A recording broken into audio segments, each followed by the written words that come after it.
This is Mission Control, Houston. 8 days, 26 minutes into the flight of integrity on the Artemis II mission. You've been enjoying the views inside the crew cabin. Christina Cook on your left, Victor Glover with his back to the camera, Jeremy Hansen on your right. Reed Wiseman is there as well. They've been working to pack up the crew cabin in advance of tomorrow's parachute-assisted splashdown in the Pacific off the coast of San Diego. Splashdown time scheduled at 7:07 p.m. Central Time Friday night, 5:07 p.m. Pacific Time. Houston Integrity, did you want to talk stowage now?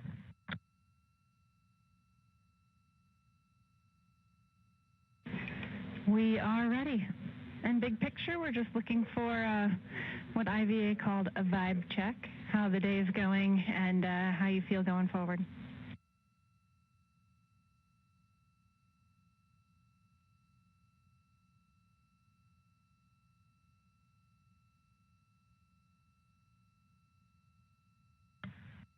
So we completed the stowage that was in the procedure 26.5.300. All of that went fine. And so really at this point, we'll probably have a little bit more uneaten food that we'll put in bag 7 is our plan right now, just depending on how much food we individually eat over the next day, I guess. And other than that, we're just sort of going through the cabin and putting things away as we're done with them and just looking it up on the Excel spreadsheet as to where to put them, the packing plan. And that's a bit tedious at times, but overall I think we have a handle on it.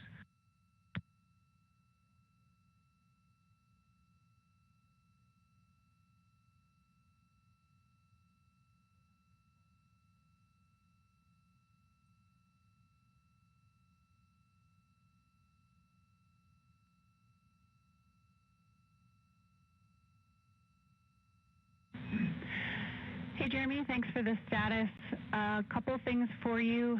We have no problem helping you out if you're looking for something in the packing plan or just want a quick answer. Don't hesitate to call us. And we were also wondering how the water bag stowage went and just wanted to make sure that worked out well.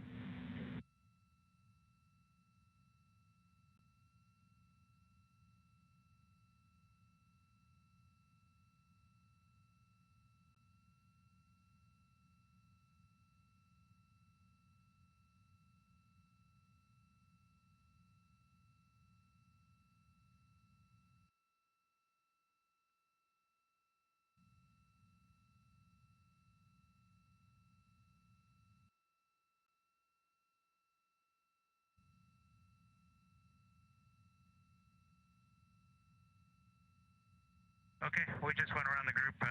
Nobody had done that. I guess all of us were sort of thinking it was timeline somehow. So we'll go back to the daily summary and have a look at that. We can fit that in somewhere, but we haven't done it yet.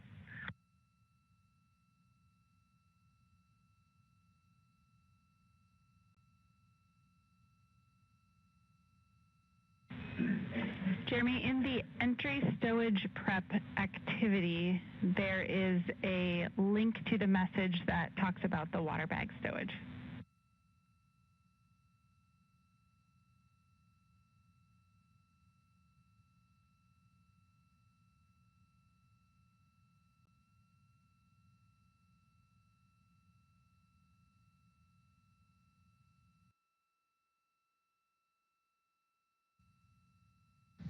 That conversation between Capcom Jackie Mahaffey here in the flight control room and Jeremy Hansen on the right of your screen aboard Integrity, dealing with where items are being stowed for the trip back home tomorrow.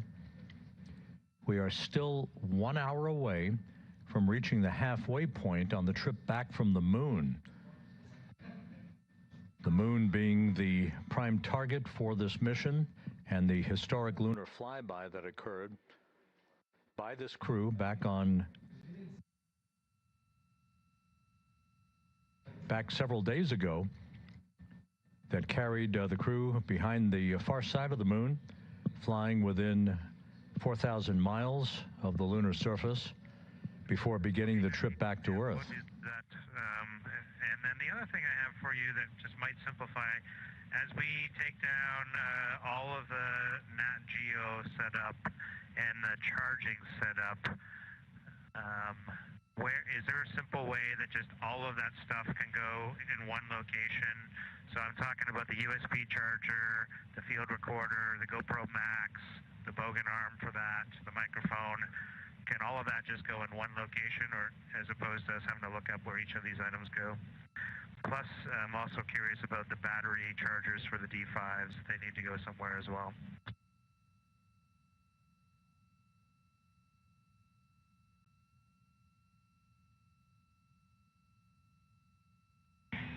Yeah, Jeremy, actually, you have an activity on your timeline just after the midday meal block. Stand by. Okay. Hey, sorry. At the very end of the day, there is a Nat Geo stow activity, which, if you are done with that equipment, can be performed any time, and that should hopefully make that more efficient.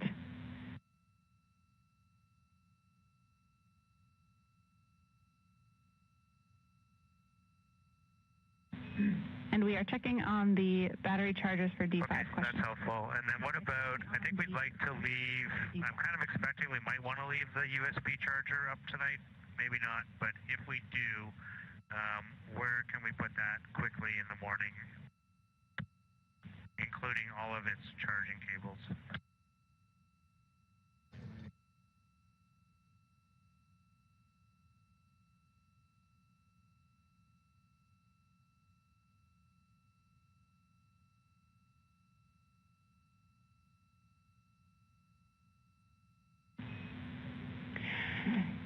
Yeah, Jeremy, acknowledge the current location isn't conducive to last-minute packing, so feel free to leave it out, the charger and the cables tonight, and by the morning we will have a specific suggestion for stowing those items.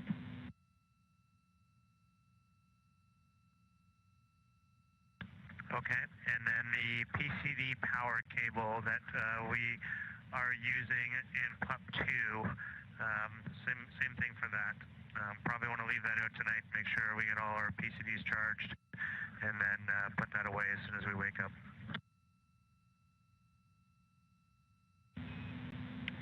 We copy.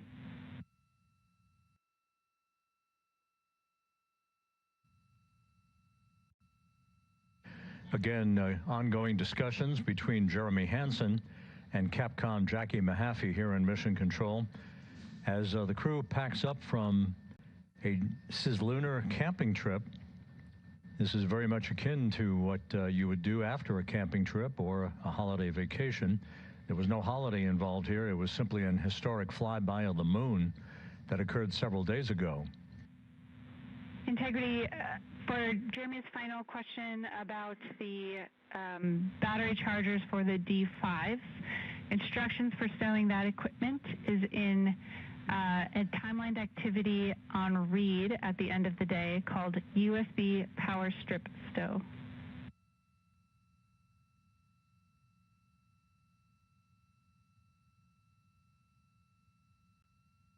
Okay, thanks, Jackie.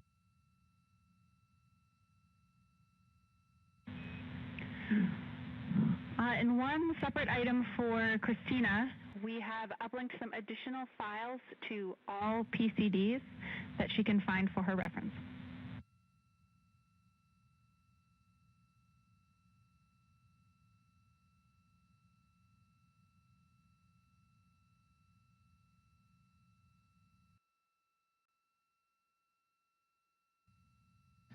So with Integrity Systems in good shape and the crew nearing the halfway point between the moon and the Earth on its trip back to Earth, the crew is making a list, checking it twice. All the items that they're packing up right now for the high-speed entry back into the Earth's atmosphere tomorrow evening.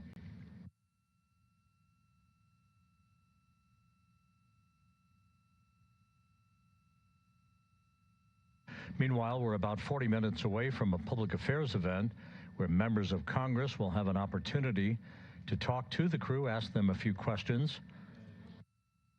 This is the final public affairs event of the mission that began with a launch at 5:35 p.m. Central Time, 6:35 p.m. Eastern Time, back on April 1st, with Integrity launching atop the Space Launch System, moving into a high Earth orbit that reached an apogee of 43,000 miles for the first 24 hours to enable flight controllers to check out all of its systems before the following day's translunar injection burn that sent the crew en route to the moon and its flyby around the moon on a free return trajectory that is now carrying them back to Earth for their splashdown in the Pacific tomorrow evening.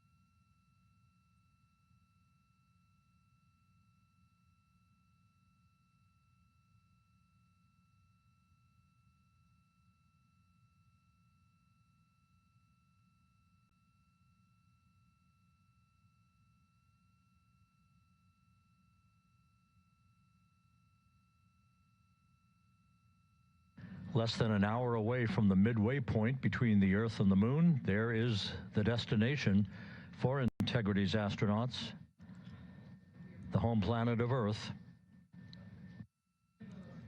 The velocity of Integrity will begin to speed up pretty dramatically in the morning.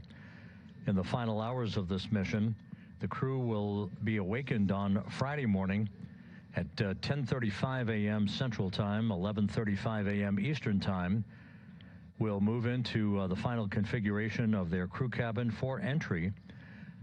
We have coming up in about 3 hours and 40 minutes the return trajectory correction burn number 2, a 9-second burn of the reaction control system thrusters that will further fine-tune Integrity's path toward an entry corridor prior to reaching the Earth's atmosphere over the Pacific Ocean.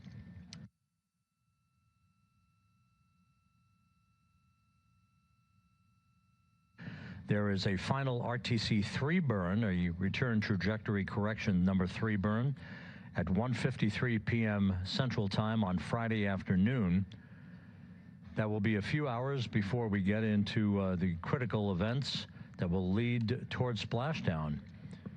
The separation of the crew module from the European service module at 6:33 p.m. Central Time, an 18-second raise burn that basically will refine the angle of attack heading into the Earth's atmosphere for the crew. That will occur at 6:37 p.m. Central Time. Entry interface, the point at which the crew will reach the first traces of Earth's atmosphere and feel the tug of gravity for the first time in 9 days. That's scheduled at 6:53 and 30 seconds p.m. Central Time on Friday evening. A series of parachutes will begin to deploy to first pull the forward bay cover off the top of the vehicle, then deploy drogue chutes and then the main parachutes, with splashdown scheduled at 7:07 p.m. Central Time, 5:07 p.m. Pacific Time, 2.5 hours before sunset off the coast of San Diego. The weather forecast for splashdown is ideal, with winds less than 10 knots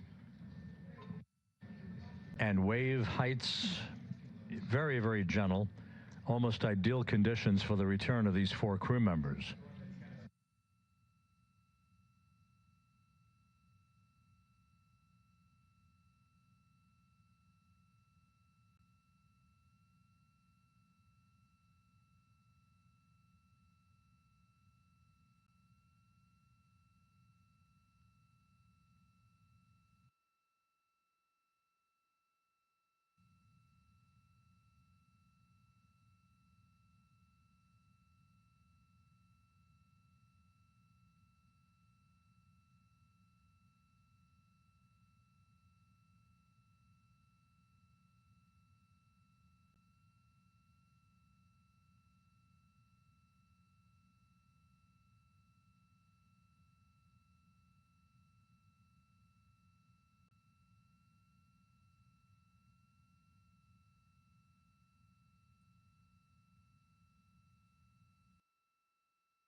This has been a fairly quiet day of board integrity, with the crew concentrating on stowing the crew cabin and reviewing their flight data file, conferring with Entry Flight Director Rick Henfling regarding entry and splashdown procedures, and making sure that all the equipment they need for their final hours in space and their high-speed entry back into the Earth's atmosphere tomorrow, that everything will be at their disposal.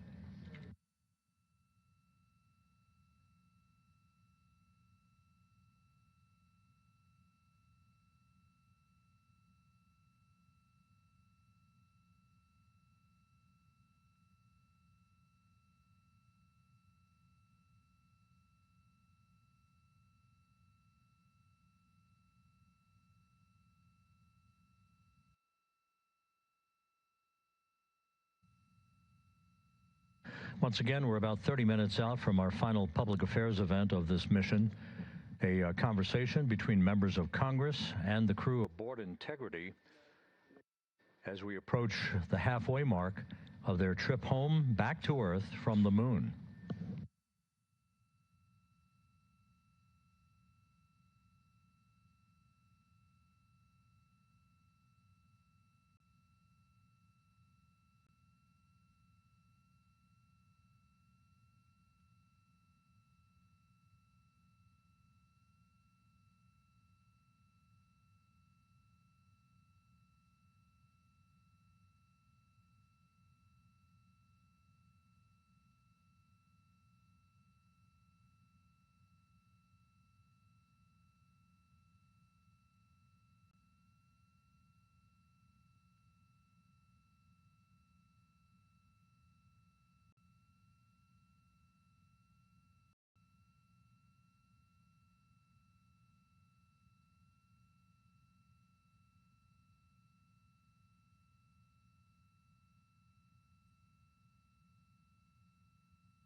Houston integrity, quick stowage thing. Just confirm for us there are only confirm the quantity of contingency urine stowage bags on board integrity.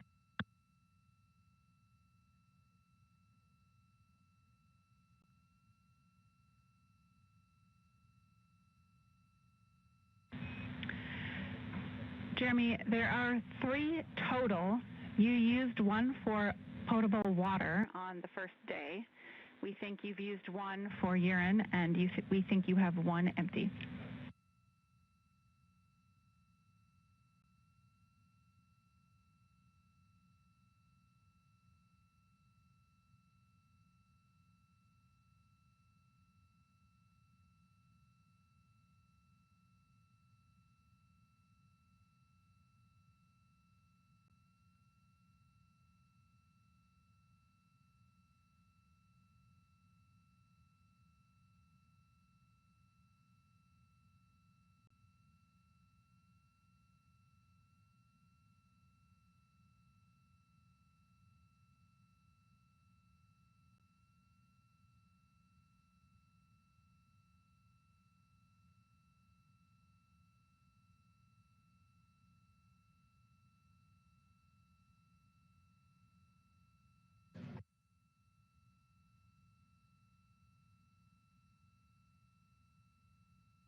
Integrity Houston, for your essay, the ground is going to do a round of intermediate targeting here shortly.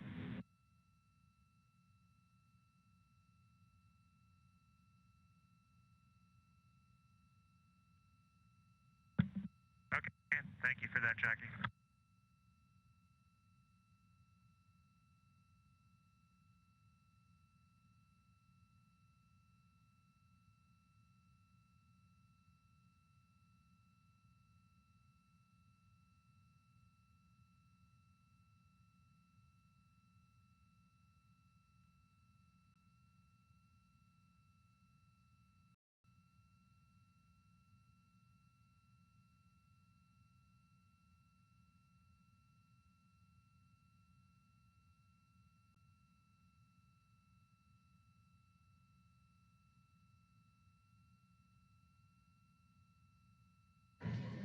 Just 38 minutes away from reaching the halfway point of the trip back from the moon, Integrity's astronauts are continuing to pack up all of the gear in their crew cabin for tomorrow's return to Earth.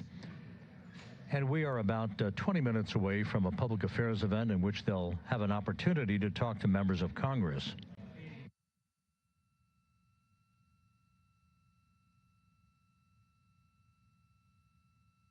All of Integrity's systems are operating in great shape. No issues being worked by the flight control team here in Mission Control.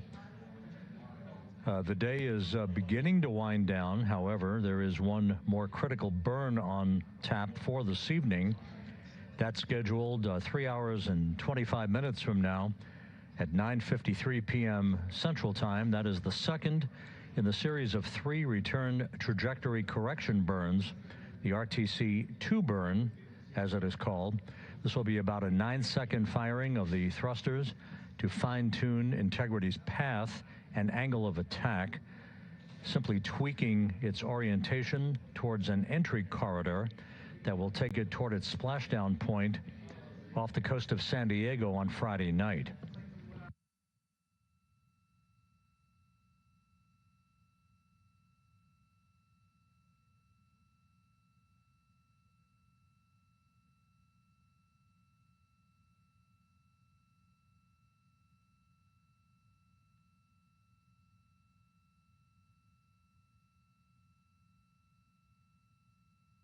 And once again, just to set the timeline straight for folks who are interested, the crew will go to sleep just after 2 a.m. Central Time on Friday morning, an 8.5-hour sleep period, with a wake-up call for their final hours in space aboard Integrity at 10:35 a.m. Central Time on Friday.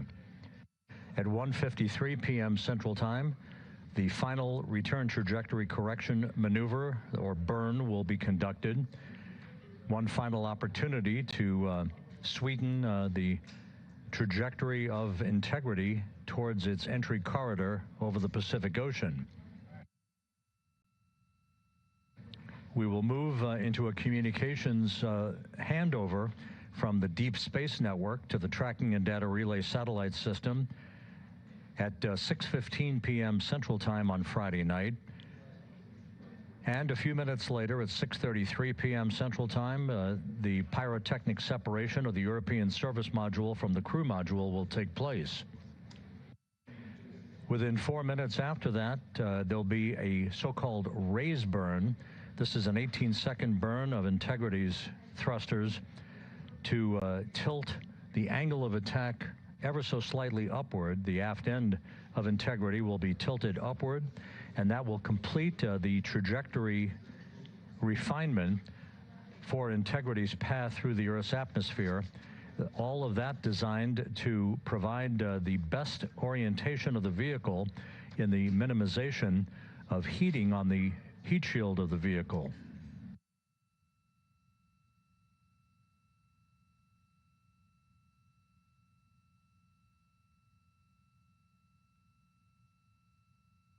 If all goes as planned, Integrity will enter the Earth's atmosphere at an altitude of 400,000 feet at 6:53 and 30 seconds p.m. Central Time on Friday night.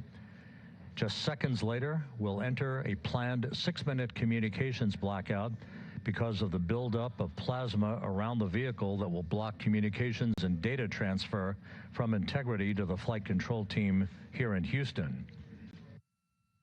Once we emerge from that communications blackout and reestablish comm with the crew, then we're just minutes away from the series of parachute deployments, 11 parachutes in all, first to yank the forward bay cover off the top of the vehicle, then to deploy drogue chutes, and then finally the main parachutes that will slow Integrity's rate of descent to a gentle 19 miles an hour at splashdown.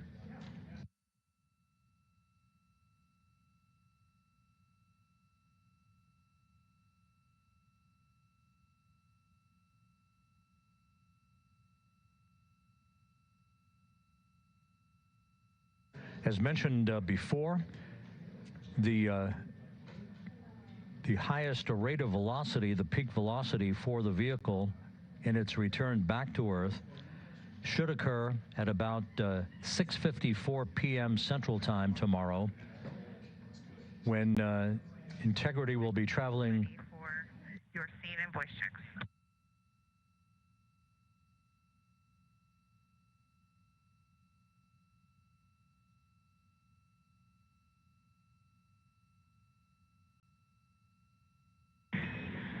We are taking a look, and we'll take a tank out.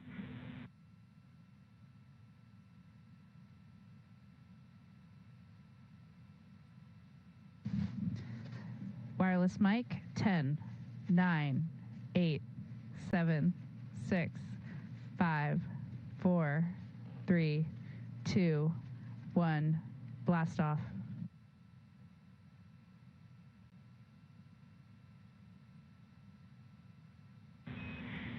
Copy, blast off. Good scene and voice. We'll be ready on time.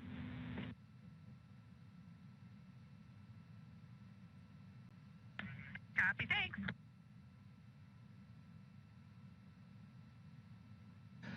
That scene and voice check, part of the routine procedures to set up for our public affairs event coming up in about 16 minutes, where members of Congress will have an opportunity to talk to the crew aboard Integrity.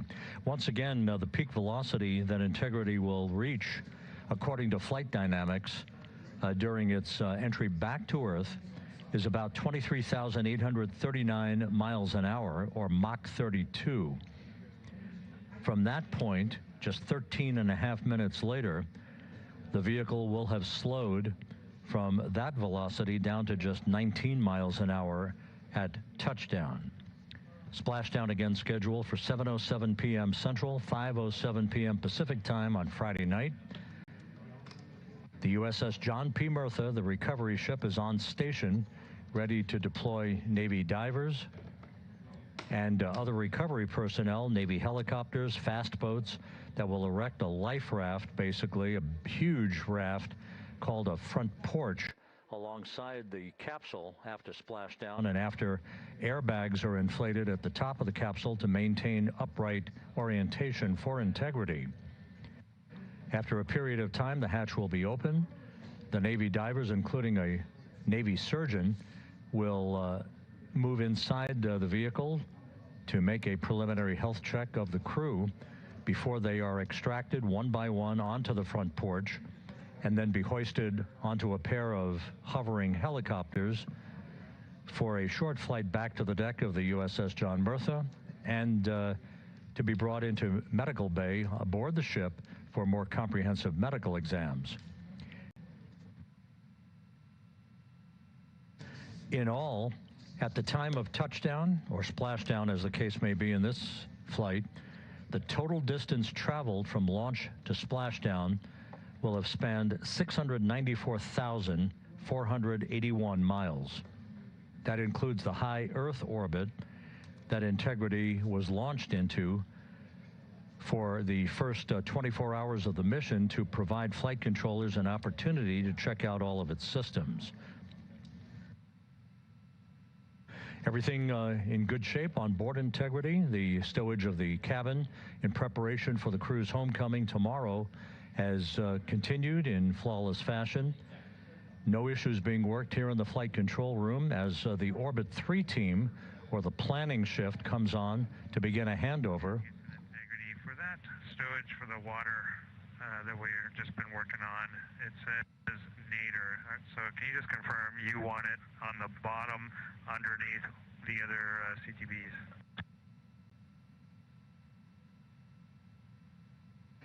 The Orbit 2 team of flight controllers is coming on duty for the second half of the crew's workday. They'll hand over overnight to the Orbit 3 team, which is the planning shift. It's on the bottom underneath the other bags. And if you're looking kind of naturally at the lockers, it's the bottom left of Delta.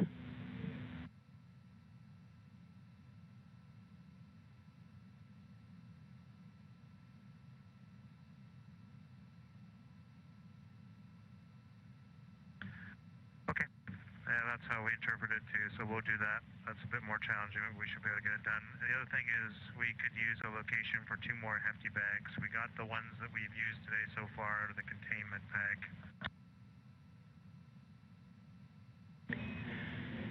Checking on the hefty bag location, and while I have you, just some vehicle essay. Your intermediate targeting was good, and GNC is syncing all nav channels to channel 3 and doing a primary to BFS state transfer.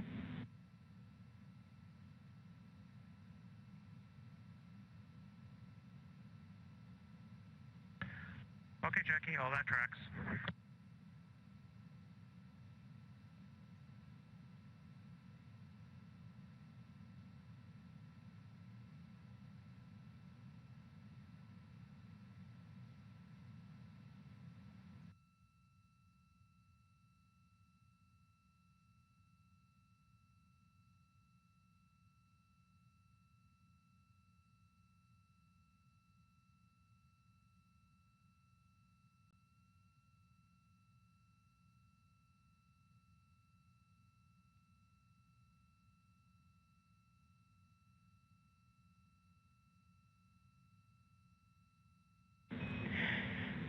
Integrity Houston, for Jeremy and the hefty bags, you should find 4 additional hefty bags in one of the 2 JSBs that you've been using today.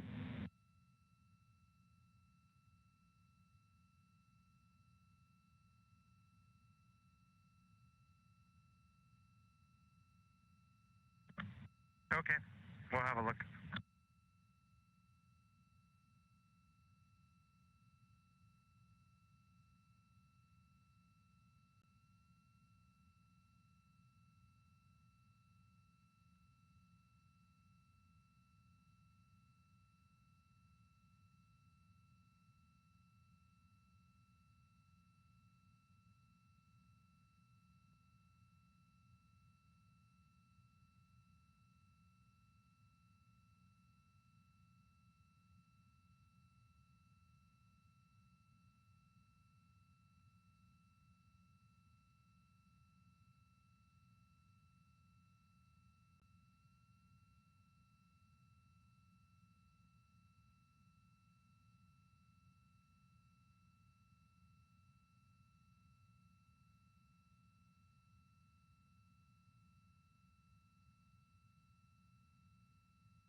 Houston Integrity, can you bring the fan speed down to our preferred PAO setting, and if it's already there, thank you.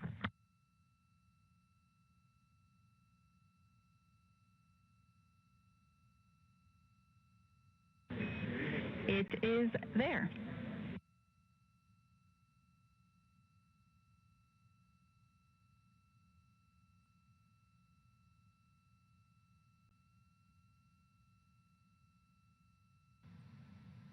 And we have the camera off just to prevent overheating and battery drain. Confirm you got a good image coming down.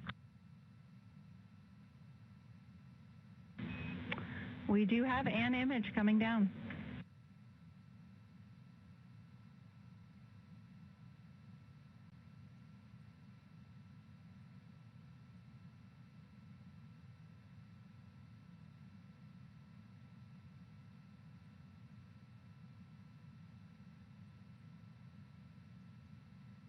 You know, Jackie, snark does carry across the cosmos. That delayed smile made me feel very good.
Integrity Houston, for the live camera feed, we are getting intermittent dropouts, like maybe 2/3 of the time. Every few seconds it's dropping to black.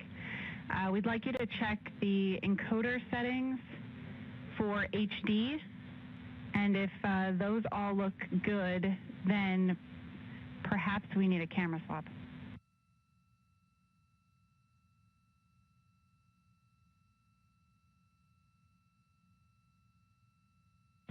Copy, thumbs up.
Jackie, we confirmed all the settings were per the procedure.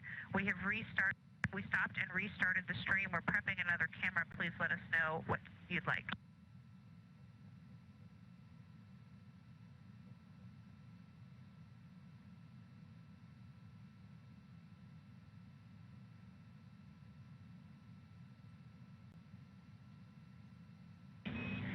It does not seem to have helped the situation. We'd like to try the camera swap.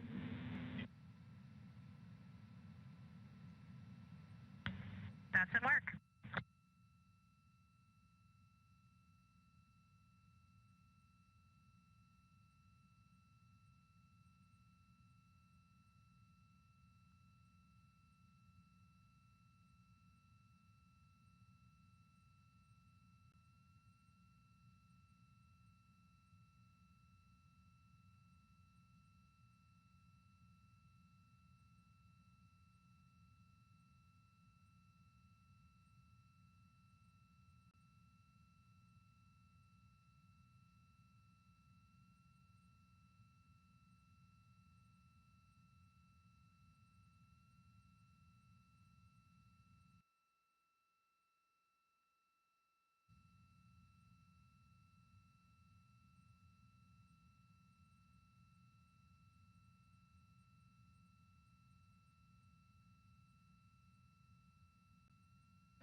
This is Mission Control Houston. We're standing by for the crew to complete the setup for the upcoming PAO event, in which they'll have an opportunity to talk to members of Congress. All this happening as we're just 17 minutes away from Integrity reaching the halfway point en route home from the moon, with splashdown scheduled off the coast of San Diego on Friday evening.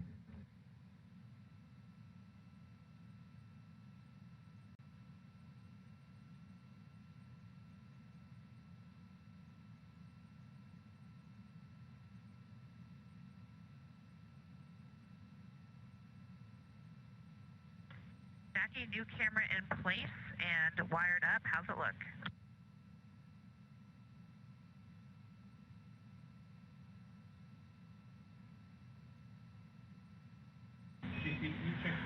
We are checking.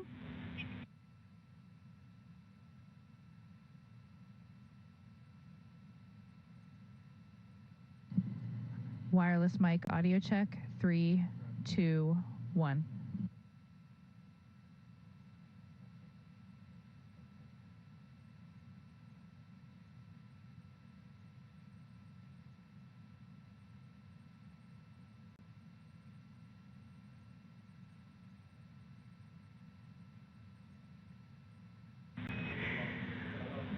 Okay, Integrity, the audio from the mic and video are looking good. We'll be ready to start the event.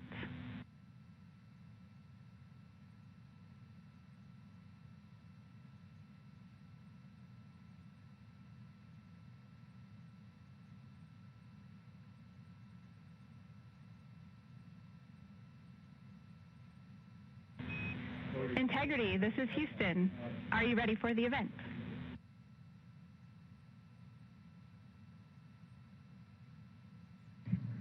Houston, this is Integrity. We are. Administrator Isaacman, this is Mission Control Houston. Please call Integrity for a voice check. Check.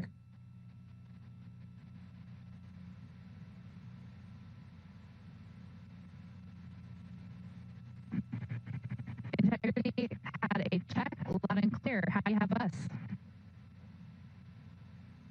Integrity, Jared, you're about 5x3 right now, but it's looking like it's stabilizing. It's great to chat with you again.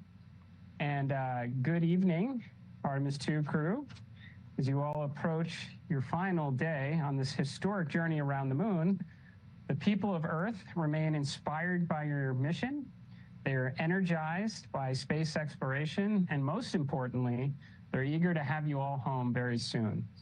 Now, NASA couldn't execute on our important mission without the steadfast support we receive from the United States Congress. We work with the agency to make sure it has the right direction to expand American leadership in space and the necessary resources to execute on our world-changing mission.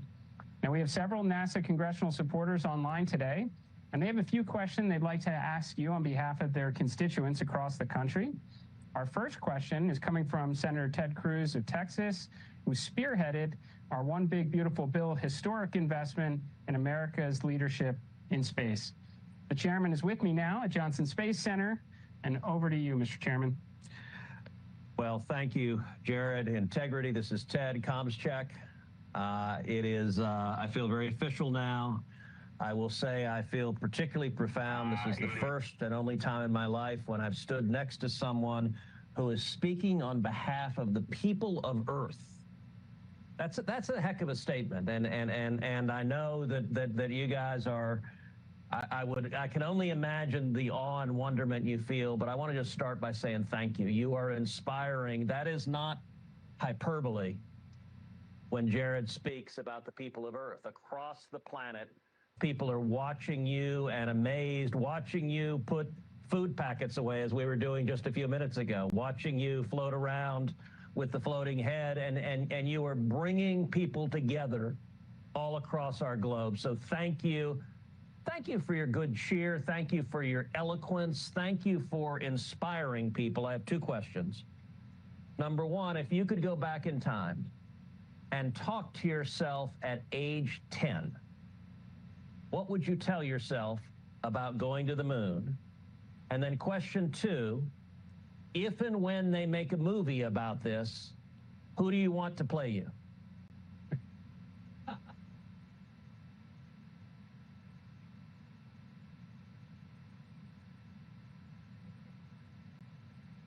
Well, sir, it's an honor to be with all of you, and please say hello to all of our colleagues there at Johnson Space Center. We can't wait to be back.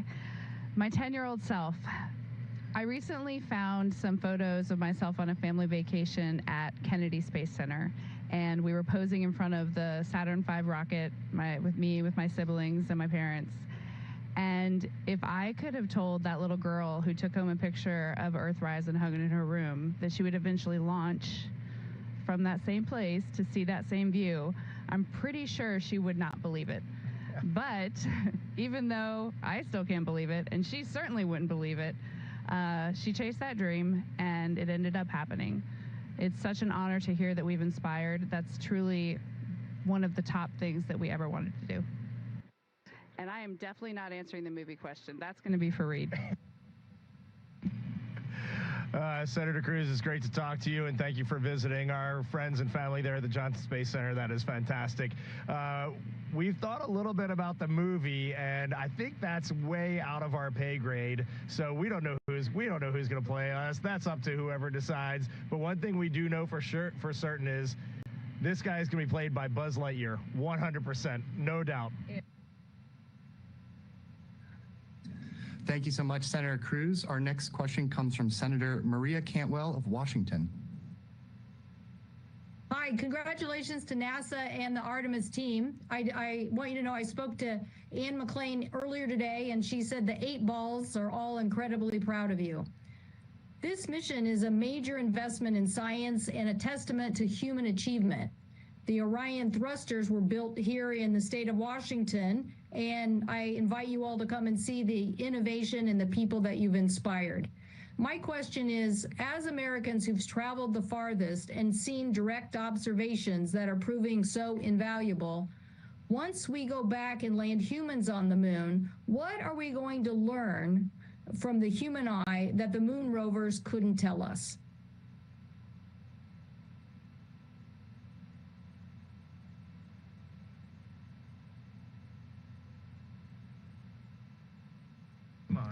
You know, I hope this really resonates because of right now and what's going on back there, at least what we hear about going on back home and in our communities. I think you all can feel the energy that this mission has brought. I really hope so. And one of the things that I was asked to talk about when I come back by one of my good friends, Tony Antonelli, he said, I want to know how it feels. There's going to be tons of pictures, but I want to know how it feels. And I think a rover can collect data a lot slower, but the human's going to be able to do it much faster. But then they're also going to come back and tell you how it feels. But physiologically, in a technical and medical sense, but also in an emotional sense, so that we can continue to have that human connection, not just the scientific and exploration, but the human connection.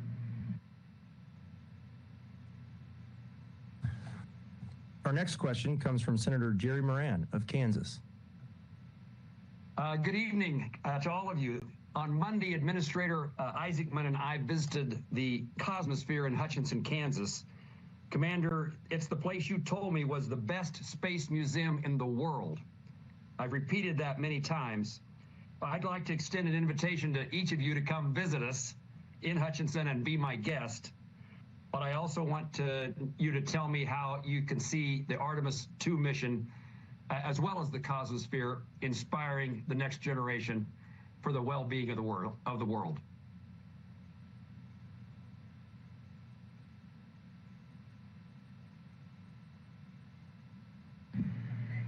Well, sir, I'll definitely take you up on that invitation because I have yet to see that museum, and I've just heard amazing things about it. So I look forward to that opportunity. And I hope that maybe something from this mission will end up in that museum at some point in the future. You know, as far as inspiration goes, I really think it comes down to just getting stuff done. And you can have an inspiration program, you can invest a lot of money in that, or you can have a program that just goes out and gets things done, like the Artemis program is doing.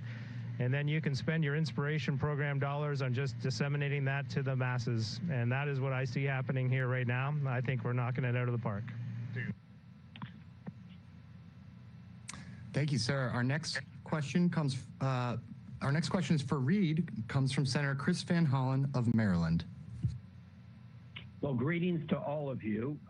Reed, I had a special question for you because of your old alma mater. What would you say to a student attending your old high school, Delaney High School in Baltimore County, or to any other student in America who aspires to follow in your footsteps as an astronaut?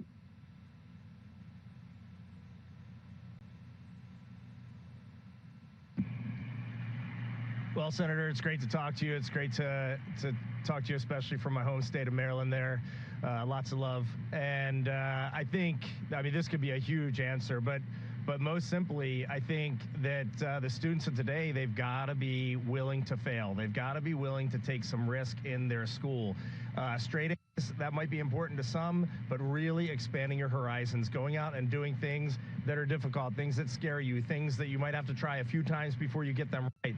That's all well and good, and that's a huge part of the learning process. And one of my biggest takeaways from life is it's not how well you succeed, it's how well you fail. And when you have a tough spot, you got to get up and get back on the horse and keep on going. And I think that's so critical for the youth across the nation and across the world today. Just keep driving and keep trying and keep innovating. Thank you. Good advice. Thank you. Next up, we have a question from Congressman Brian Babin of Texas. Hello, Artemis II crew, Reed, Victor, Christian, Christina, and Jeremy. I'm so proud to represent the team at Johnson Space Center and supporting you every step of the way. The entire country is inspired by your work and your dedication. It's amazing. And my question would be, if you could relive one moment of this mission so far, what would it be?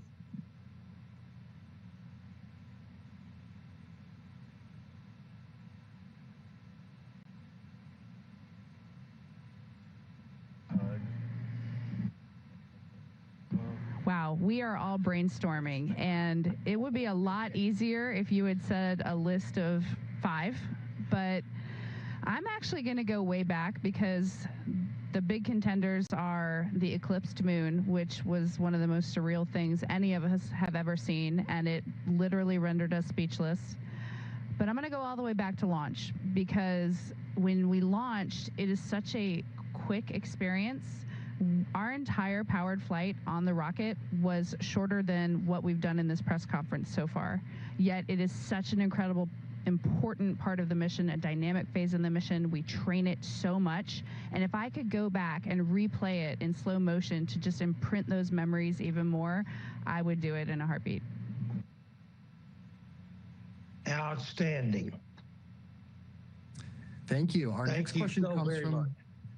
Our next up, we have Congresswoman Zoe Lofgren of California. Well, hello, crew, and thank you for all you've done. You've inspired people all over the world, and Brian Babbitt and I work together on the committee to make sure you have support across the board. Your last 8 days have taken place in the Integrity Orion spacecraft. Now, integrity is a quality we all strive for and hope our leaders can live up to. This mission has been unifying in so many ways and captured a global audience. What do you hope humanity takes away from it?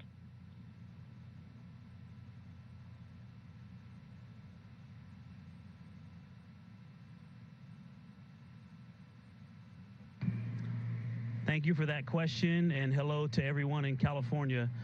I hope that we connect back to when we went to the moon the first time and we started calling big things that humanity accomplished moonshots, and we take ownership of this moonshot and realize that we can do it.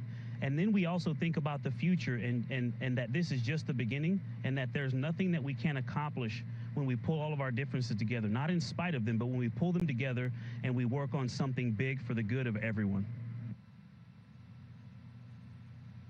All right, next we have a question from Congressman Hal Rogers of Kentucky. We're proud of you and proud of the tracking that's being done of your event at Morehead State University in eastern Kentucky. After emerging from the far side of the moon and seeing the entirety of the Earth through that small window, how has all of this impacted your determination for what America can accomplish in space?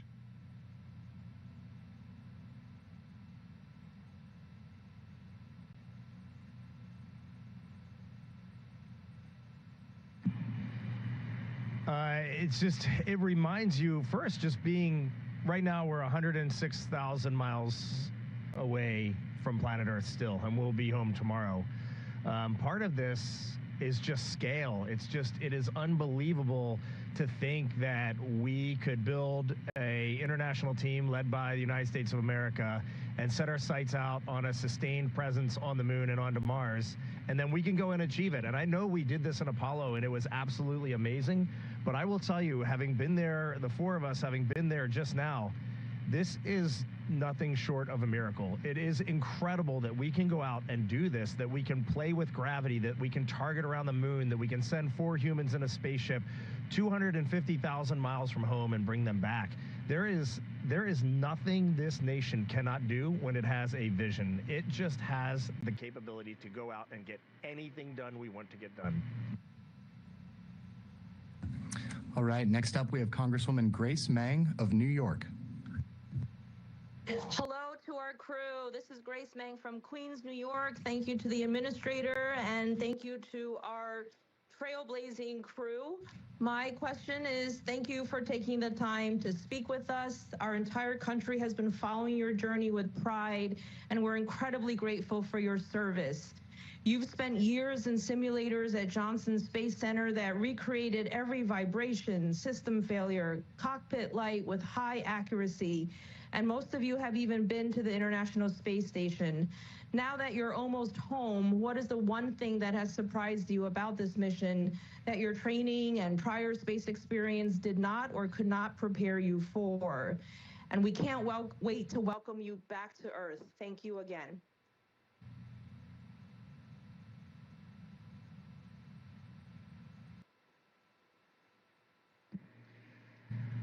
Well, it's going to be a 2-for-1 deal because I definitely have to call out what Christina was talking about, seeing the far side of the moon, but eclipsed. And when it's eclipsed, the sun was, I know you saw some pictures, and the pictures look pretty close to what we saw, but it really was something. But the other thing, kind of, your question made me think about when you're talking about all the simulations. We simulate the first day of the mission a lot and the last day of the mission a lot. And near the end of the first day, we separate from the upper stage of the rocket, and then that's when we did the proximity ops where we flew around the upper stage as if we were docking to it. And in the simulator, you watch and you have all these things you're checking to see if you have actually separated from the vehicle. And if you haven't, you have a bunch of things you need to do because it's not good. And in space, it's nothing like that. We essentially got ejected off the top of that thing. We were all sitting in here waiting for that moment, and all of a sudden we're all pinned to the floor. Like, well, I guess we separated. All right, next we have a question from Senator Mark Kelly of Arizona. Hey guys, I know you're busy, so I don't want to take up much of your time here, but very proud of you. World's looking up because of you. You've reminded millions of people what a crew and a mission and a shared purpose can really do. So thank you for taking and carrying the hopes of a nation beyond the horizon. I think we really needed this at this point in our history. I really appreciate it. And Victor, since I'm in John McCain's Senate seat and you are a McCain alum, so this question is for you. Just curious, how fast are you going at EI? What kind of G profile are you going to be on? And how sporty of a ride do you expect it to be when those chutes open?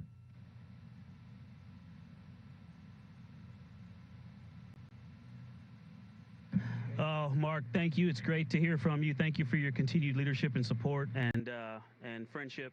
And the ride's been amazing. Jumping off the pad was awesome. And a lot of people think about rocket science and staging, power versus weight. Well, slowing down from that speed takes just as much thought and practice. And so we're going to come into the atmosphere at about almost 40 times the speed of sound. And then we will slow down to a 20-mile-an-hour touchdown into the Pacific. But the G profile will actually be very similar to what it is on launch. We'll get up into the 3 Gs, just over 3 Gs. On the way down for a normal entry. But if it was a ballistic, we could get up to as high as 9-10 Gs, which is what you pull in a fighter jet.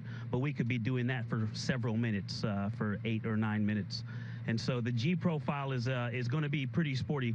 But when we touch down, the heat shield and the parachutes are going to get us nice and slow so that we touch down at a, what did I say, about a 20-mile-an-hour splash down in the Pacific. And we can't wait to see the dive team and the Navy that are going to come and pick us up. All right, thanks, guys. All right, next we have Senator Katie Britt of Alabama. Hey, everybody. I know how proud we are in Alabama of the role that Marshall Space Flight Center in Huntsville has played in this incredible mission. So I can't even imagine how unbelievably proud your families are of you and how excited they are to see you soon and to welcome you back to Earth. So instead of a question, I want to let each of you just take the next minute to publicly address your children and the next generation of space explorers as history-making space fleet, this mission enters its final hours. So thank you so much for your incredible service and your example.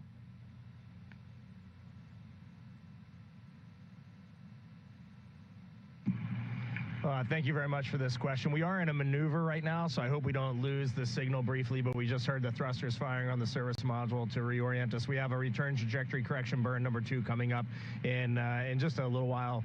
But I just want to look at my daughters, Ellie and Katie, and just say I love you, and their support has been unbelievable. I don't think they knew what this mission really meant when we launched, but they have learned through the outpouring of public support, their friends' support, and family support. Really, the world has come together. We have seen it, and we have seen it through their eyes, too. And it has been a very proud moment for me as their father to see the joy in their expression and the way they email and communicate when we have private conferences. It's still on. For my three children, Devin, Ashley, and Caitlin, I think it's worth pointing out, I learn as much, maybe more from you than you learn from me.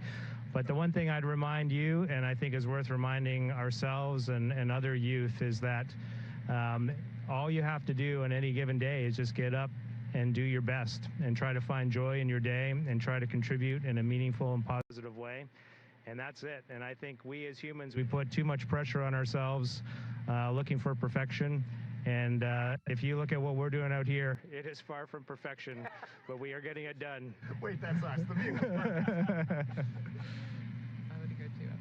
Genesis, Maya, Joya, and Corinne, as we are on our way back from this dream of a mission, your mom and I look forward to supporting you, chasing and catching your own dreams. We spent years coaching you, but we are very much in that transition to being cheerleaders and just rooting for you in life. And to the future citizens out there, the same sentiment applies. I hope this mission is giving you something that you can take and put in your pocket or in your heart and mind that you keep with you. But it's not because we want you to see what we've tried to show you. It's because we want you to take this and build a vocabulary to explain the world to us. Wow. Wow, Victor. Why do I ever answer questions around you guys? That was incredible. That was incredible. I'll take this second to say something to my 9 nieces and nephews, which is, I love you, and thank you for the amazing letters you wrote me, the amazing pictures you drew me. You had beautiful Earths and rockets, and they truly touched my mission, and I feel like you're here with me. All right, next is Congressman Mike Herodopoulos of Florida. Hi, crew. This is Congressman Mike Herodopoulos, and I represent Kennedy Space Center in Congress. And what a thrill to have watched you take off from Kennedy Space Center. It truly unified America. I have a question from one of our local voters here in Indian River County. Her name is Renee, and she said, what were you thinking when you were going around the moon, the furthest ever from Earth, on the dark side of the moon? We'd love to hear your thoughts as you made your way around the moon out of radio contact.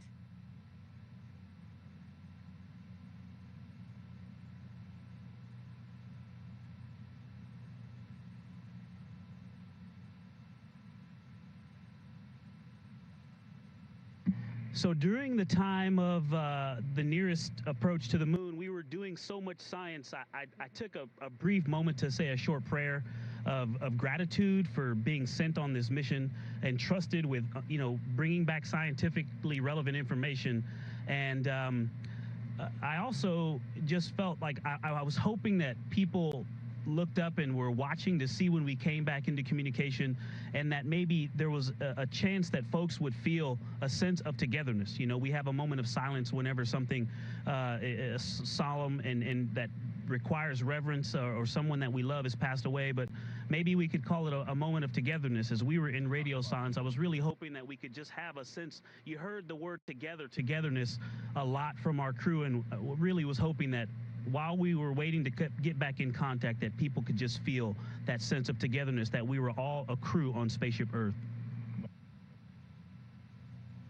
All right, our second to last question is from Congresswoman Valerie Foushee of North Carolina. This one's for Christina. Good evening, Artemis II crew. Indeed, you are inspirational and you make us all proud Americans.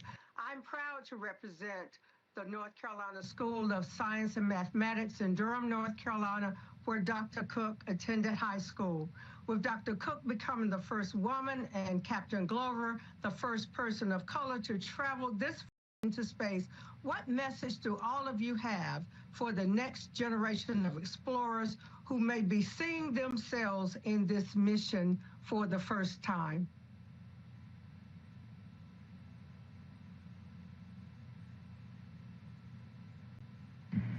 Well, it's such an honor to speak with you and that you represent Durham. All of my family lives there, and they're all flying to Houston right now, hopefully to watch our splashdown. So Durham is very near and dear to my heart. There's a lot to say about that topic. I feel like for us, we don't necessarily see any one individual as, deserving of anything or accolades for being a first. What we see is something to celebrate, that we are in a time when everyone who has a dream has to work equally and gets to work equally hard to achieve that dream. And so my message to those people is, yes, it is wonderful to feel inspiration because you see yourself in someone. I had that growing up. You had that growing up. I think that the message, the takeaway would be, you don't have to focus on just being there. Focus on excellence.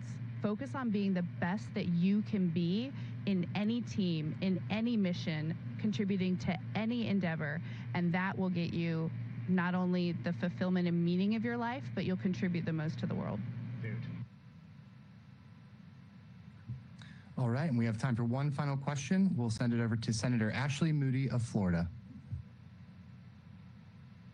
Thank you so much.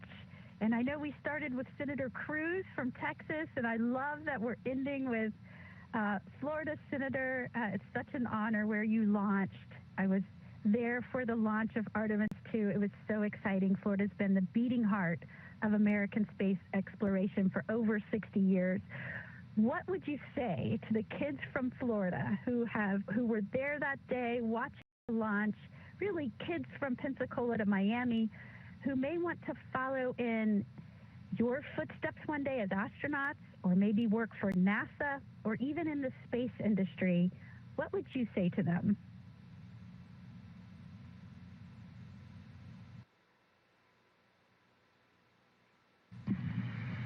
I would say we are in the golden age of space exploration right now, thanks to the leadership of Jared Isaacman and our political leaders, many of whom are gathered here right now. We are getting it done. We have our sights set on the moon. We have our sights set on Mars. We have probes going out across the solar system, robotic precursor missions, the moon, Mars, moons of planets around our solar system. There's just limitless potential here.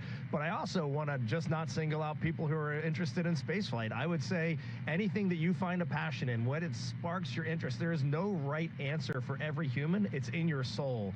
So Jeremy likes to say every one of us has a gift, and we need to share our gifts to be happy. And so if you want to be a veterinarian. If you want to help people, be a nurse or a school teacher or a public servant, a police officer.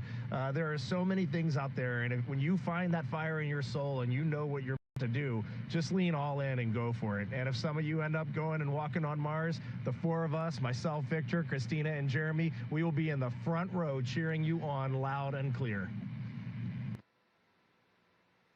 All right, we are out of time for today's event. That concludes the event. Thank you to everyone who was able to tune in, and thank you to our elected officials for joining us. Artemis II crew, we look forward to seeing you back home soon.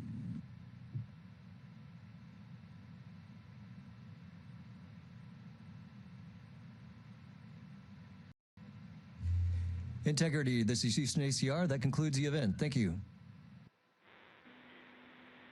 Thank you to all participants. Integrity, we are now resuming operational audio communications.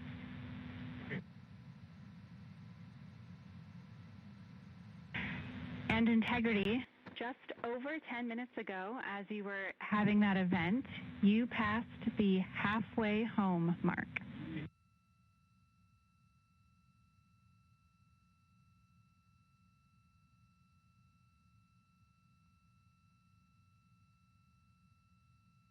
Okay, copy that, Jackie. Sounds like the next 24 hours, we're going to accelerate quite a bit then. Absolutely. This is Mission Control Houston. And Integrity, we are working to get OE2 into a private conference, and we'll be ready to start the flight director conference just a couple minutes early.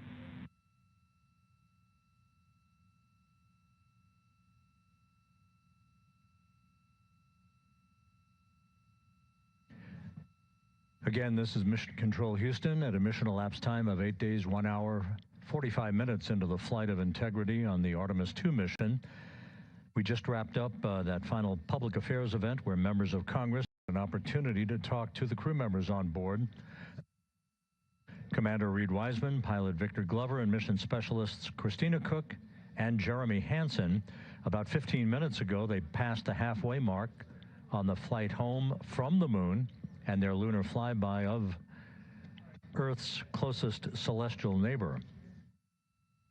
They will begin to accelerate quite a bit over the next 24 hours, as you just heard, as they prepare for splashdown in the Pacific on Friday night at 7:07 p.m. Central Time, 5:07 p.m. Pacific Time. A shift handover has just been completed here in Mission Control, where the Orbit 2 team of flight controllers is taking over. They will be led by Flight Director Fiona Ankoviak, taking over from Entry Flight Director Rick Henfling. We think we copied the RHC as set up, but can you confirm?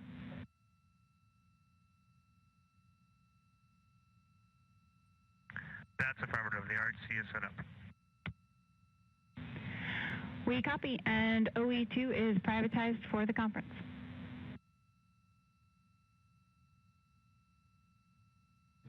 Entry Flight Director Rick Henfling and his team of entry flight controllers will be back on console tomorrow morning. And that will be the ultimate day of this mission, the final chapter in the Artemis II flight. And that will be entry and splashdown. Entry and splashdown. The crew spent the day configuring the crew cabin, reviewing entry procedures, and preparing for their high-speed return back to Earth that will culminate in a splashdown in the Pacific 2.5 hours before sunset at 5:07 p.m. Pacific Time. We'll be here all night, throughout the course of the night, and all day tomorrow to bring you every aspect of the entry, splashdown, and the recovery of the crew as they return from an historic lunar flyby and the completion of the Artemis II mission. This is Mission Control Houston.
Integrity Houston on 1 for a stowage delta when you're ready to copy.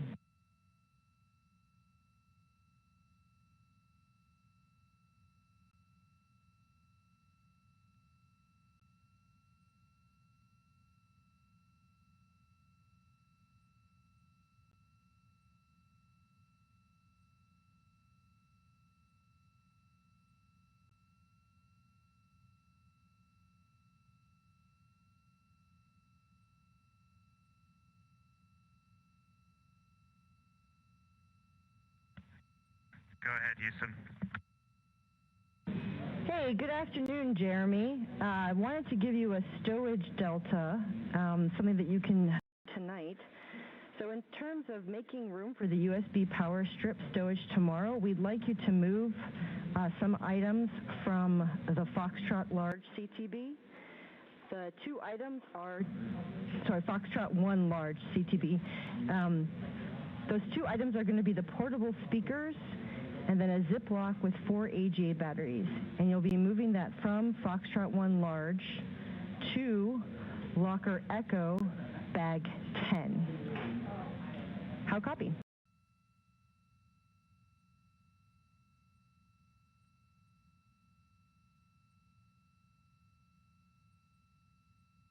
Okay, speaker and AGA batteries to bag 10.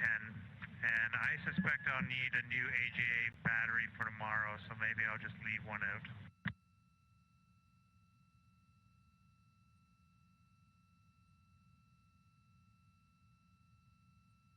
Copy, Jeremy, and we do expect that you would be able to find more AGA batteries in that Foxtrot 1 large CTB.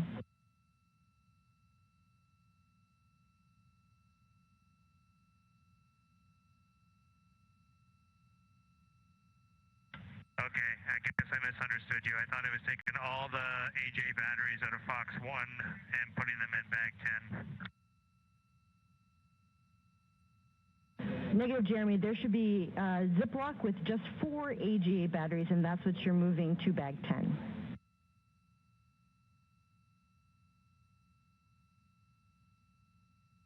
Okay, thanks for clarifying. I'll move the one with 4, and that will leave me 2. I got them in my hand. Perfect. We copy.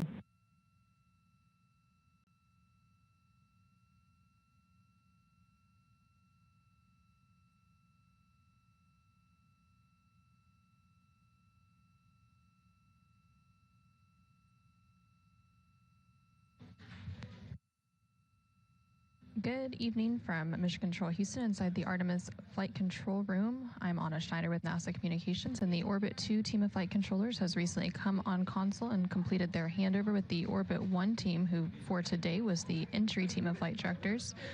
The Orbit 2 team today will be led by Flight Director Fiona Ankoviak, and the Capcom or capsule communicator will be Amy Dill.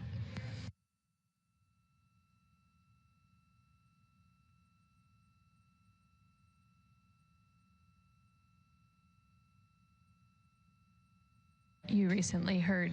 And Integrity Houston, 2 minutes to forward link LOS.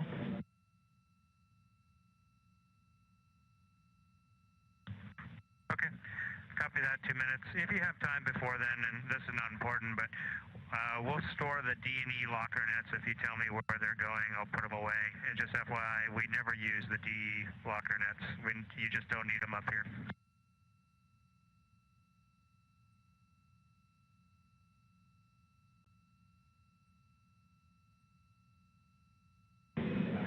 You can store those in Locker Delta, bag 7.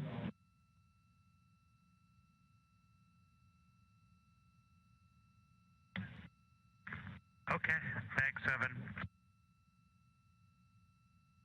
Actually, I'll take another location for those after the LOS, because 7 is for the trash and the food, and it's already pretty full. Okay, copy. We'll see you on the other side with that location. Sounds good. See ya.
This is Artemis Mission Control in Houston, Texas. You were hearing some communication there between Canadian Space Agency astronaut Jeremy Hansen and the Capcomer capsule communicator here in Mission Control, which for the Orbit 2 shift is Amy Dill. They were discussing some stowage activities, so the crew is currently working through some cabin configuration preparation to prepare for re-entry and splashdown, which is scheduled to take place tomorrow around 7:07 p.m. Central Time, 8:07 p.m. Eastern Time, Friday, April 10th, off the coast of San Diego, California. The crew is specifically working to stow equipment that they've had out for the duration of the mission, and they're also removing cargo and locker netting. Additionally, they are installing and adjusting the crew seats and ensuring all items are secured before their return to Earth.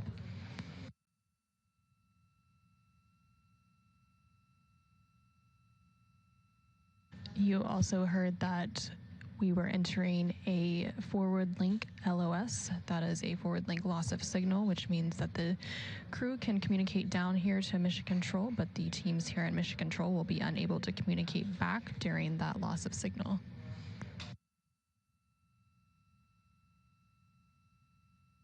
And there on your screen, you can see a live view of the Orion spacecraft. These views coming to you from one of the solar array wing cameras. The Orion spacecraft has 4 solar array wings that are attached to its service module that continue to provide these views throughout the duration of the mission.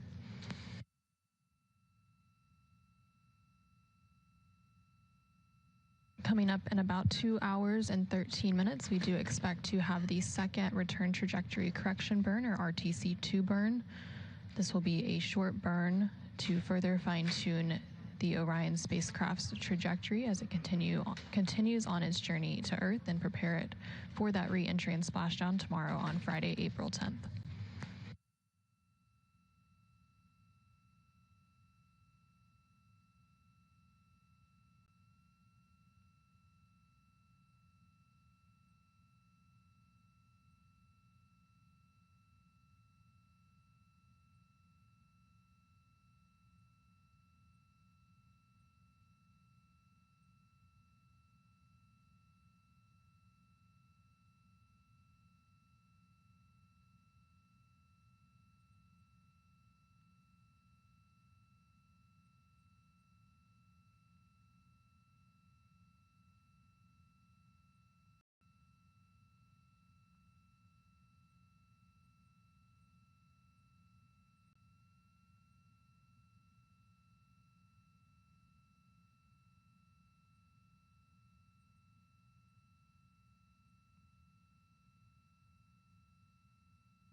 This is Artemis Mission Control in Houston, Texas. You're currently seeing a view of the Artemis Real-Time Orbit website, or ARO, which is available at nasa.gov/track-Artemis for the duration of the mission, and it provides updates on the Orion spacecraft's velocity as well as its distance from the Earth and from the Moon.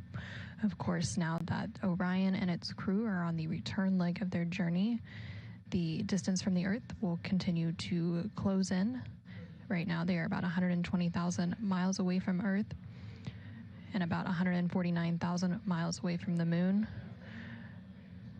Earlier today, they did reach that halfway mark on their return journey home. And a little bit later today, and just about 2 hours from now, the second return trajectory correction burn, or RTC-2 burn, will take place to further refine the Orion spacecraft's trajectory as it continues its journey back home to Earth. Most of the crew's activities for today have been, of course, focused on that re-entry and splashdown preparation for tomorrow. The crew began their day with some entry stowage preparations, and some of that stowage is continuing into the latter half of the crew's day. They are still working to configure the Orion spacecraft's cabin for re-entry as well. Those activities currently ongoing.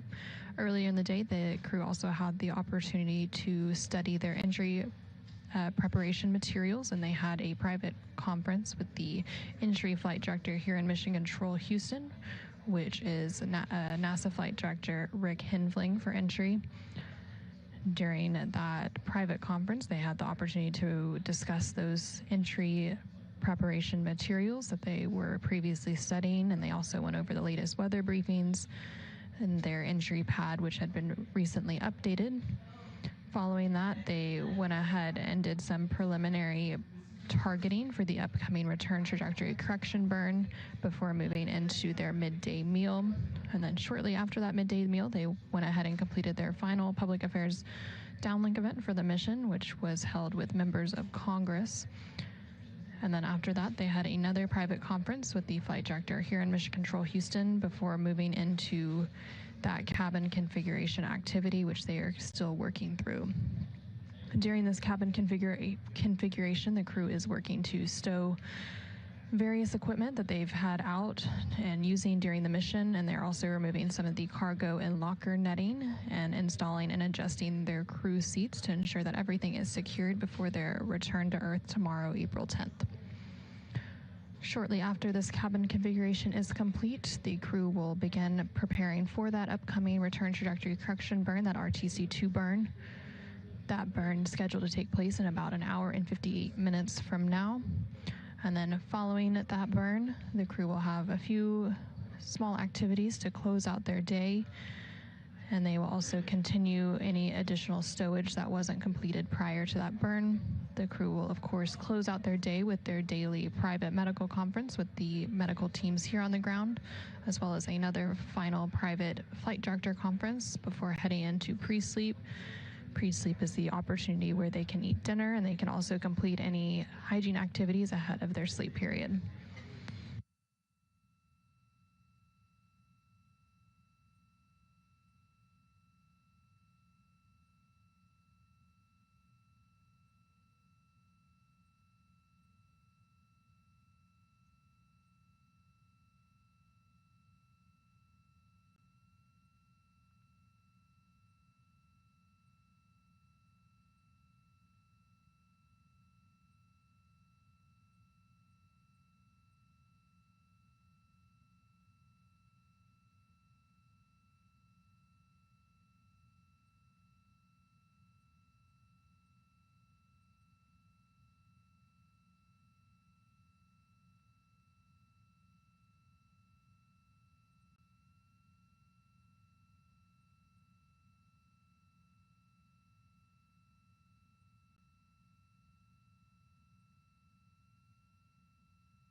This is Artemis Mission Control in Houston, Texas. We are currently at a mission elapsed time of 8 days, 2 hours, and 37 minutes into the Artemis II mission following a liftoff from NASA's Kennedy Space Center in Florida on Wednesday, April 1st at 5:35 p.m. Central, 6:35 p.m. Eastern Time.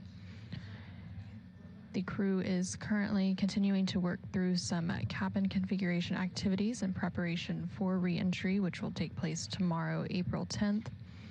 During this cabin configuration, the crew is stowing any equipment that they had out during the mission. They're also removing some cargo and locker netting and installing and adjusting their crew seats to ensure that everything is secure ahead of their re-entry and return to Earth tomorrow.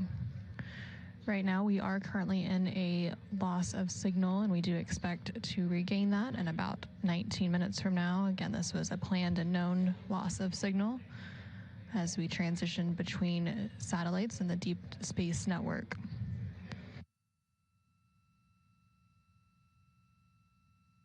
Looking ahead to re-entry tomorrow, there will be a final return trajectory correction burn. This will be the third and final of those trio of burns, about 5 hours before entry interface. The second of that trio of burns is scheduled to take place this evening around 8:53 p.m. Central Time, 9:53 p.m. Eastern Time to fine-tune the spacecraft's path towards Earth. And then that third and final one will take place tomorrow, April 10th, about 5 hours before that entry interface takes place. During the re-entry process, the service module of the Orion spacecraft will separate around 6:33 p.m. Central Time, 7:33 p.m. Eastern Time, about 20 minutes before Orion reaches the upper atmosphere southeast of Hawaii. A few minutes later, around 6:37 p.m. Central, 7:37 p.m. Eastern, is when we will have that final trajectory adjustment burn to fine-tune the flight path before the spacecraft begins a series of roll maneuvers to safely distance itself from departing hardware. The Orion spacecraft will reach its maximum velocity, which will be approximately 23,864 miles per hour just before entry interface. As Orion continues its descent at about 400,000 feet, the spacecraft will then enter a planned 6-minute communications blackout that planned to take place around 6:53 p.m. Central tomorrow, 7:53 p.m. Eastern. And this is due to plasma buildup around the capsule during peak heating of re-entry. During the re-entry, the crew is expected to experience up to 3.9 Gs. And then once they emerge from that blackout period, the Orion spacecraft will jettison its forward bay cover and deploy its drogue parachutes once it reaches about 22,000 feet. That milestone is expected to take place around 7:03 p.m. Central Time tomorrow, 8:03 p.m. Eastern. It will then unfurl its 3 main parachutes once it reaches about 6,000 feet. And that will help slow the Orion spacecraft down for a splashdown off the coast of San Diego, California. That splashdown is expected to take place around 7:07 p.m. Central Time, 8:07 p.m. Eastern Time. Within about 2 hours after that splashdown, the crew will be extracted from the Orion spacecraft and then flown to the USS John Martha. Recovery teams will then retrieve the crew using helicopters, and once aboard the ship, the astronauts will undergo post-mission medical evaluations before returning to shore to board an aircraft and head back to the NASA Johnson Space Center here in Houston, Texas. Again, all of that coming up tomorrow on Friday, April 10th, as the Artemis II crew prepares to complete their mission around the moon and back.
This is Artemis Mission Control in Houston, Texas. We're currently at a mission elapsed time of 8 days, 2 hours, and 52 minutes. We are currently in an expected loss of signal, during which we don't have direct communication with the crew, but we do expect to regain that signal in about 5 minutes from now.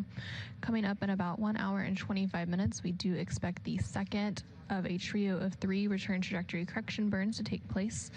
These are short thruster firings that further fine-tune the path and trajectory of the Orion spacecraft as it continues its return journey back to Earth, with that splashdown targeted for 7:07 p.m. Central Time, 8:07 p.m. Eastern Time on Friday, April 10th. The crew on board the Orion spacecraft, named Integrity, are currently awake, and they are continuing to work through some cabin configuration activities in preparation for that reentry and splashdown tomorrow. The commander for the Artemis II mission is NASA astronaut Reed Wiseman. He's originally from Baltimore, Maryland. Prior to this Artemis II mission, he's been to space once before as a flight engineer for Expedition 41 aboard the International Space Station from May through November of 2014. And during that 165-day mission, Reed and his crewmates completed more than 300 science experiments in areas such as human physiology, medicine, physical science, earth science, and astrophysics. They also set a milestone for station science by completing a record of 82 research hours in a single week. He also served as chief of NASA's astronaut office from December of 2020 to November of 2022. Joining Reed on board the Orion spacecraft is NASA astronaut Victor Glover, who is serving as the pilot for the Artemis II mission. Victor was selected by NASA as an astronaut in 2013. He's originally from California, and at the time of his selection, he was serving as a legislative fellow in the United States Senate. His first trip to space was in November of 2020 when he launched as a pilot of NASA's SpaceX Crew 1 mission, which was the first operational mission of NASA's Commercial Crew program, which resumed launching American rockets from American soil to the International Space Station. Victor is also a U.S. Navy captain and naval aviator who served as a test pilot, racking up more than 3,500 flight hours and more than 40 different aircraft. And then joining both Reed and Victor as a mission specialist is NASA astronaut Christina Cook. She is originally from Grand Rapids, Michigan, and was selected to the NASA Astronaut Corps in 2013, which of course was the same class as Victor Glover. Christina previously served as a flight engineer on the International Space Station from March 2019 to February of 2020. And during that time, Christina Cook set a record for the longest single spaceflight by a woman with a total of 328 consecutive days in space. She also participated in the first ever all-female spacewalk, and before becoming an astronaut, Christina helped build space science instruments and led scientific fieldwork in some of the most remote environments on the planet. And then rounding it all out is Canadian Space Agency astronaut Jeremy Hansen. Jeremy is actually a first-time flyer, joining the other 3 veteran flyers, and he is originally from London, Ontario, Canada, and was selected by an astronaut to the Canadian Space Agency in 2009. After that selection, he worked as a CAPCOM, or capsule communicator, here at NASA's Mission Control Center in Houston, during which he served as the sole direct voice communicating with the astronauts in space. He's also participated in training exercises such as living on the ocean floor off the coast of Florida to simulate deep space exploration for 7 days. In 2017, he became the first Canadian to lead a NASA astronaut class. So those are your 4 astronauts that make up the Artemis II crew. That crew, of course, concluding their mission tomorrow, April 10th, once they splash down off the coast of San Diego, California. Ahead of the mission, the Artemis II crew had the opportunity to design their mission patch.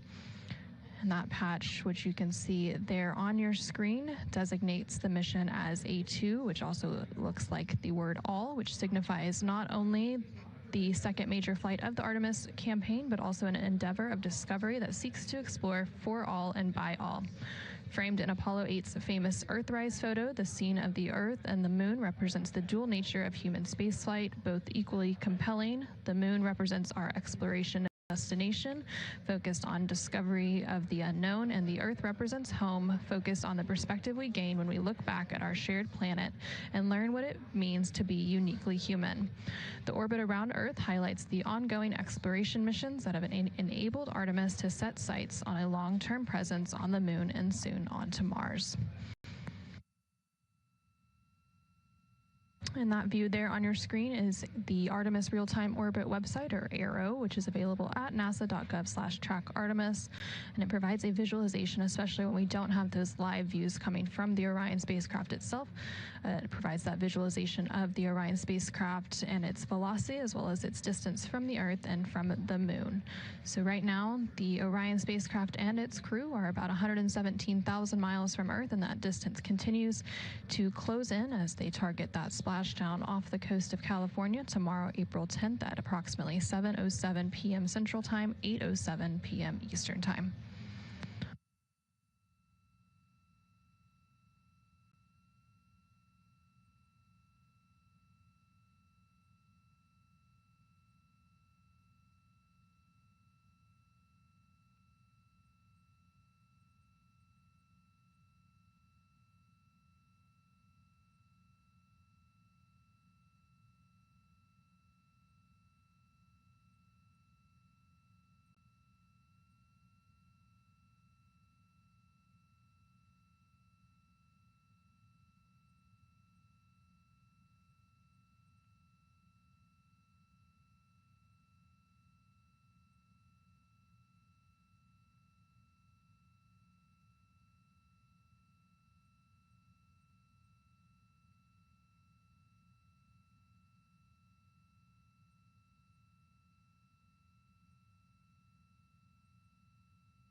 This is Artemis Mission Control in Houston, Texas. We are currently at a mission elapsed time of 8 days, 3 hours, and 9 minutes into the Artemis II mission.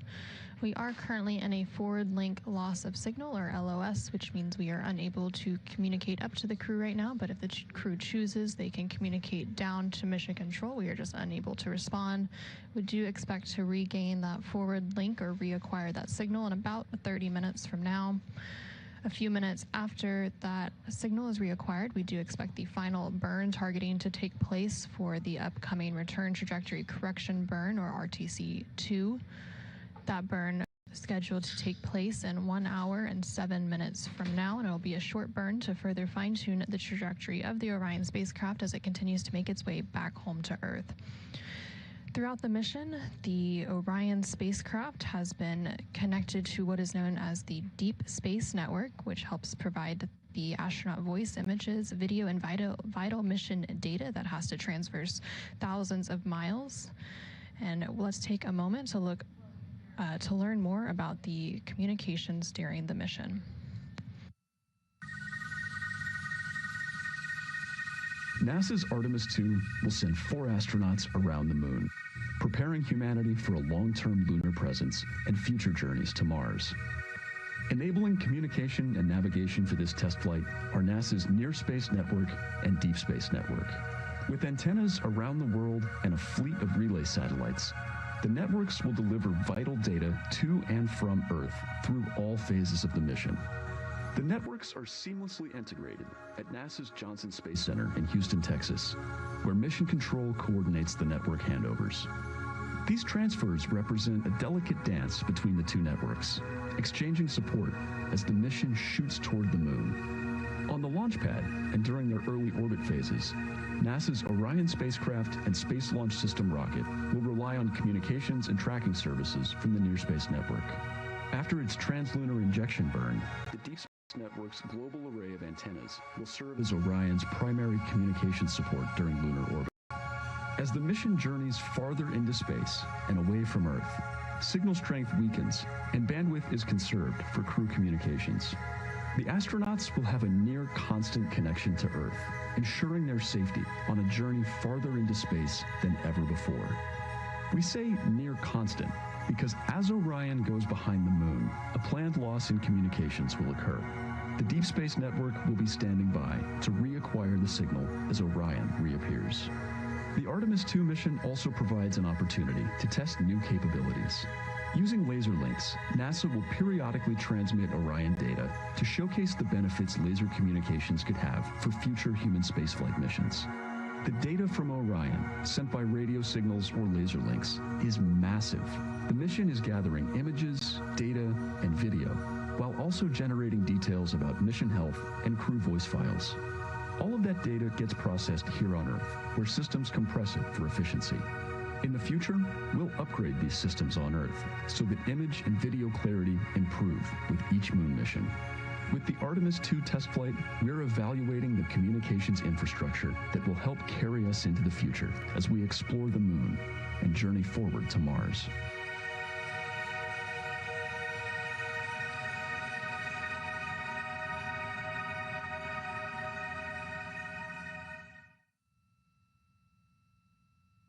This is Artemis Mission Control. You're once again seeing a view of the Artemis Real-Time Orbit website, or EE.UU, which provides updates on the Orion spacecraft's velocity as well as its distance from Earth and to the moon, especially when we don't have those live views coming from the Orion spacecraft.